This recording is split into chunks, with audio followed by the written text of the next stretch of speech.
Barrett, how's it going? Let's see. Joshua, hey. Evening. Let's see. Oops. Okay, so we are now also streaming there. I think I can just turn that off so I don't hear myself in two places. Boom, boo yow. Is that how the people say it? I don't know. That's how I'm saying it. So, welcome to Murray's Law. We move this thing to once a month just to make sure that it's providing value to everyone. So, plug my computer up so it does not die. There we go. So, for everyone that is new, I am brand attorney LaConya Murray. I am the owner of Off-the-Mark IP Solutions, where I help clients throughout the United States own their genius through trademarks, copyright, and business development. So, thank you so much for joining us. We have some great questions today. And where I'm going to start is where I left off this afternoon with my Instagram post. I started doing this thing on Instagram, like random thoughts, where I just jump on for like my goal is 2 minutes. So far, I've been really close, and just have like random thoughts and tips. And today's random thought or tip was that your LLC will not save you from trademark infringement. And I wanted to go into that a little bit more tonight, and then also jump into some of the questions that we had. So when I tell you that your LLC is not going to save you from trademark infringement, and just let me know in the chat, make sure that everyone can hear me before. Yeah, I think everyone can hear me. So when I say that your LLC is not going to save you from trademark infringement, this is what I mean. I have a lot of people who think that because the name is available in their state database, and then they form an LLC with it, that's going to protect them as a trademark. And what you have to realize is when we're talking about LLCs and trademarks, we're really talking about two different things. So your LLC is for the state. That's when you register your business with the state, and it's letting them know that, hey, you know what? I want you to see me and my business separate. I want you to keep my business liability or separate from my personal assets. So if you get into a lawsuit, as long as you're doing what you're supposed to do on the LLC side, if you get sued in the business, it won't affect you personally. That's what you're asking for when you form an LLC. It's state regulated, it's not federal. That's why when you go and file your taxes, you have to elect how you're going to be taxed. If you're a single member LLC, and when we say member, we mean owner, right? If you're a single member LLC, then you're going to be, and you get your taxes will pass through to your pass through you, or you can be elected to be taxed as an S corp, and that's just a separate tax designation. It's not anything to do with a business entity, right? Now, when you're forming that LLC, many times what you have to do is go through your state database and see if the name is available. Some states are more strict on what they will allow you to do. Some states will allow you to, like here in Alabama, you can get a name that's very similar to another name if it has like little differences. Some people have the same name, the only difference is one's an LLC and one might be incorporated. Other states are more strict. Either way it goes, just because it's available in your state database doesn't mean that it's available for trademark registration. So when we're talking about trademarks, what we're talking about is, how do consumers identify the source of your good or your service? So when we're talking about good or service, we're talking about, if you're an attorney, talking about me, or if you sell, headphones, well, and not even if you produce headphones, because it's a difference between producing headphones and selling headphones. The producing of the headphones, you want to protect the headphones as a good. The selling, like you have a store, that's a service. Two different things, right? But either way it goes, does this mark, your trademark is going to identify the source of that good or service. You can have a trademark that's different from your business name. Your business name is just so the state can keep up with you and know who has a business who has a business, who are we collecting money from, who's paying these fees, who's paying these taxes. Your trademark is to protect consumers. And my hair is doing something crazy, whatever. So, and if you're with me, if you understand, if it's making sense, let me know in the chat so I know that I'm not kind of talking to myself. I just want to make sure that everyone can hear me.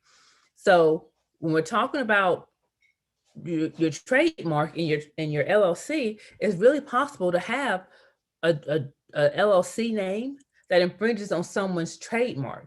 Because when you're doing that search in your state database, it's not taking into account all the other states that are out there. It's literally just looking in that state. It's a state database. So it's possible for you to infringe your name, to infringe on someone's trademark, even your LLC name. If you start using the name that you registered on the state level with your LLC, if you start using that as your brand identifier, it's possible that just because it's available in the state, it's still possible for it to infringe on someone's trademark, which is why I always say, when you're forming a business, yes, it's good to look in that state database because it lets you know if the name's available on the state level, but don't commit to it as a trade name until you do a trademark clearance search. I literally had this call last week with a young lady, and it was really heartbreaking for me to have to tell her that, oh, and hold on a second. I just thought about something. Time out. I'm sorry. I am trying to make myself there I am, because when I record the video, it doesn't have me on there. There we go. All right, we're all gravy now. So the young lady that I spoke with last week, she was really excited. She had a great business, right? But she received a cease and desist letter. And she received that cease and desist letter because even though she was able to get the name on the state level, it was infringing on someone's trademark. And they didn't have one trademark. They had like 4 of them, which is why I always say, just because you're not protecting your brand at this moment doesn't mean that someone's not protecting their brand, which means you have to do a trademark clearance search, because now it's going to cost her what it would have cost her to protect her brand. It's going to cost her more than that to rebrand, because the inventory she has to get rid of the inventory, and then she has to pay to rebrand. So that's that. So that's me just finishing up my thought from early today, because I only had 2 minutes because it's a random thought. I'm going to jump into the next question, and you guys can put your question in the chat box. If you have a question as we're going up, put them in the chat box and I will answer them. Let's see. The next question has to do with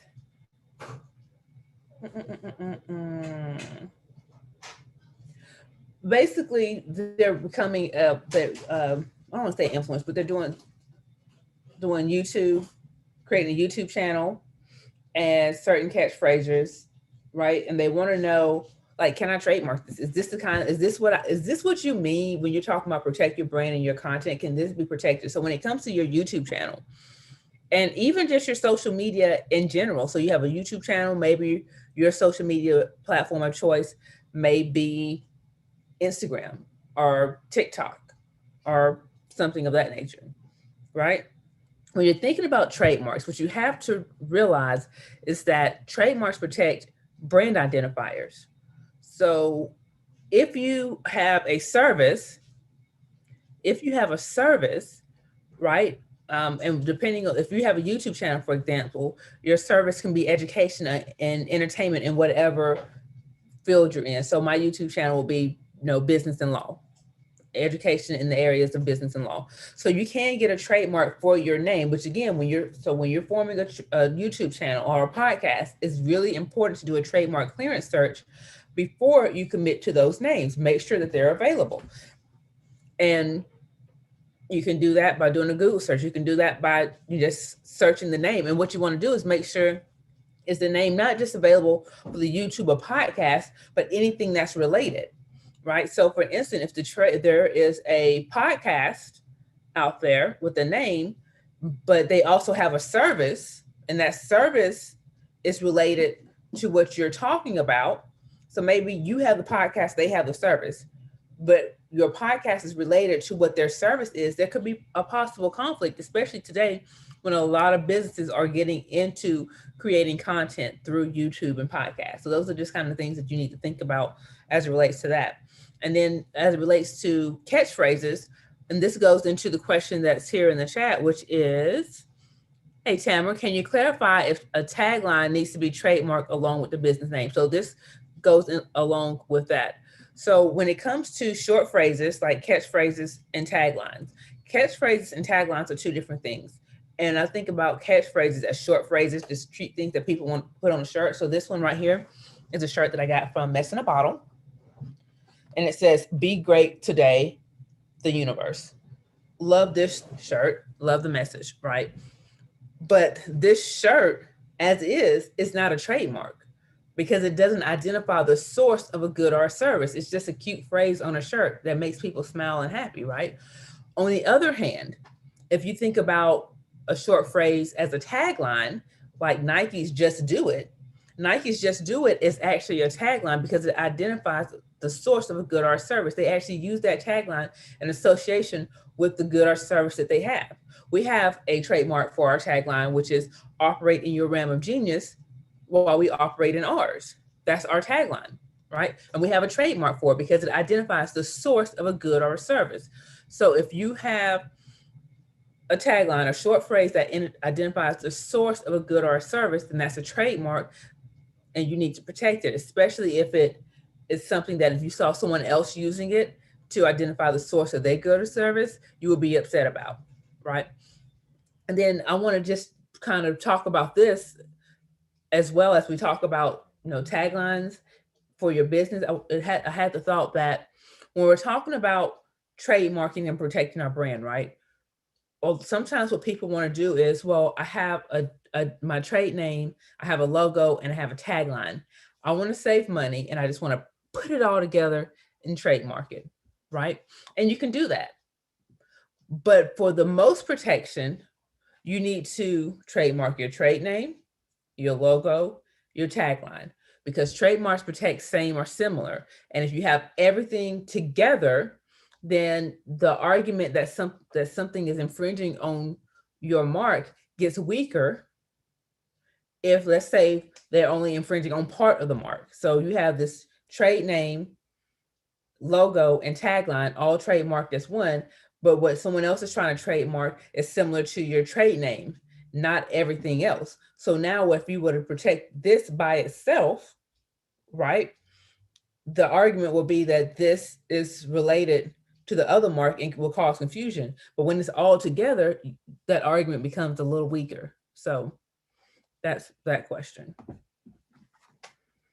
And speaking of logos, logos and domain. I want to talk about both those things. These are really good questions. So trademarking a logo. So we talked about, if you have all these things here about trademarking them separate, I'm going to take away the trade name. I'm going to take away the tagline and just focus here on the logo. Don't ask me why my logo is a circle. Actually, maybe it's a circle because my car is a circle. Like that's like our little thing, like a little car is a circle. Anywho, so we're going to focus on the logo. What I always tell people when it comes to that logo, make sure that it's a logo that you love, not like. Because any changes you make to that logo, you're going to have to get a new trademark for it. If you look in the database, Starbucks has several different trademarks for their logo, the lady. But when they make changes to her, they have to get a new one. So that's what I always tell people, especially when they're just starting their business and they're like, oh, I want to trademark my logo. Please start with your trade name first, because the likelihood of your trade name changing is a lot lower than your logo. I'm on my, let's see. Can you all see that? That's backwards. I'm on my second logo. And I really have no intentions of trademarking my logo. I've trademarked my trade name, I trademarked my tagline, and I have probably like 6 other trademarks to file this year. Because if we go back to the example, when I was telling you about the story of the young lady that contacted me because she had received a cease and desist letter, the thing about that was they didn't have one trademark. You have one trademark, you can try to come up with an argument to why there's no conflict. But when you have 4 trademarks, it's a lot tougher when you really hem it up, when you protect it from all angles. So that's that trade name, that's that trade name and logo, that's the logo, that's the submark. When they're doing all of those things, it makes it really difficult to say, oh, there's no likelihood of confusion because they have it all tied up. And that's what we want you to do. We want you to have your brand all tied up. And when it comes to trademarks, again, it helps consumers identify the source of a good or a service. When we talk about domain names, because I get this a lot when I ask people, well, when did you start using the trademark? And they say, oh, well, I bought the domain in 1986, but my business I'm going to launch in 2 months. You purchasing that domain name is not a trademark. Think of the domain, the URL, as an address. So it's telling you where Target is, right? It's not Target, it's telling you where Target is. That's what that domain is. And so I have successfully trademarked a domain name, but they were using it as a brand identifier. They weren't just using it as, the URL. They were using it in their marketing as a brand identifier. So you purchasing that domain doesn't give you any type of priority over anyone who might actually be using the mark in commerce to identify the source of a good or a service. So let me know if you all are still with me. And that was a good question. If you have any more questions, drop them in. Let's see. And when it comes to you creating your content, in particular your YouTube or maybe your podcast, keep in mind that like this video that I'm recording is protected by copyrights. Why? Because copyrights protect original work in a fixed tangible form. So fixed tangible form. And so once I record it, it's now a fixed tangible form and it's original because I'm not copying anyone to create this. This is my video. I hadn't spliced this or anything of that nature.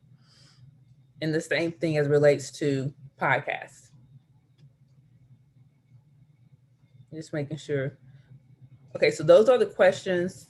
Oh, let me check one more place. Oh, here's a question that I want to talk about. So when you are, if we go back to the domain, right? So some people have online stores, and that's why that domain comes into play. They want to use that domain as proof that they're, selling products on this online store. But that's not how you show proof. You don't show proof by using the domain name. And my hands are representing the URL bar. You can't see it, but imagine that's the URL bar, right? So that's what that domain, that URL doesn't represent that. What you'll have to do is use the actual trademark to identify the store. So if you go to target.com, you're going to see that they have their logo in this corner here. You don't have to put yours in the corner. If you go to our website, when you're in the Genius Lounge, you're going to see, if you go to our store, you're going to see the Genius Lab, because we call our store the Genius Lab. You see there's not a cycle, but I can't think of the word right now. Pattern is the word I'm looking for. So there's a pattern here, Genius, we like Genius. We do love Genius because, yeah, we like it. So Genius Lab, but you see how we're using it. So it identifies that as the store, as the source of our online store. Great, great, great. So these are great questions that we have. I have one more place to look. I want to go back into the lounge. And while I'm doing that, if you have any questions, definitely.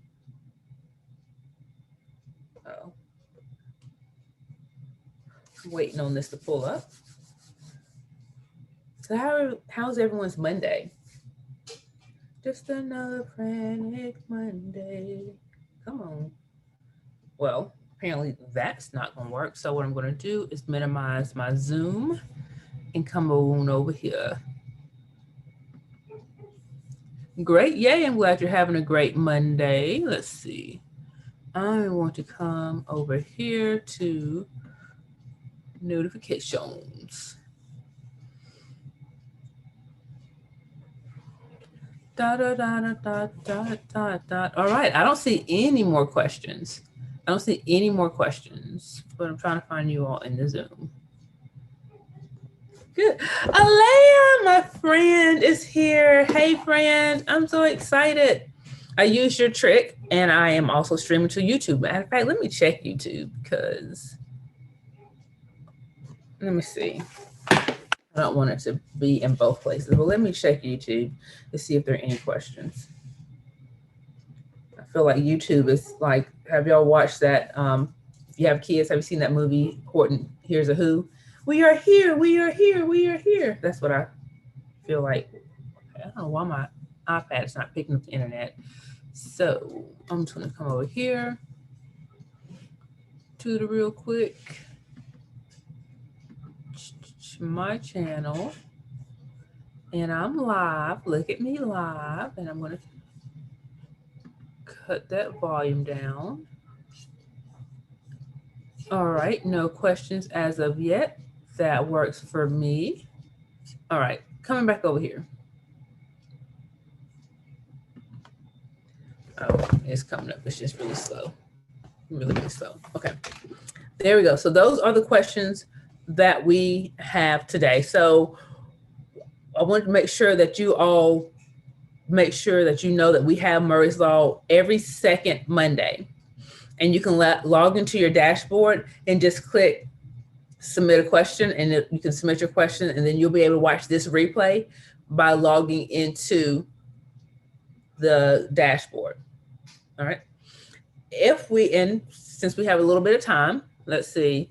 Yay, I'm glad that you joined the call too. I'm glad you were able to make it. I like having it once a month because I feel like people get more value out of that. I also would invite anyone who has not joined the Genius Insider.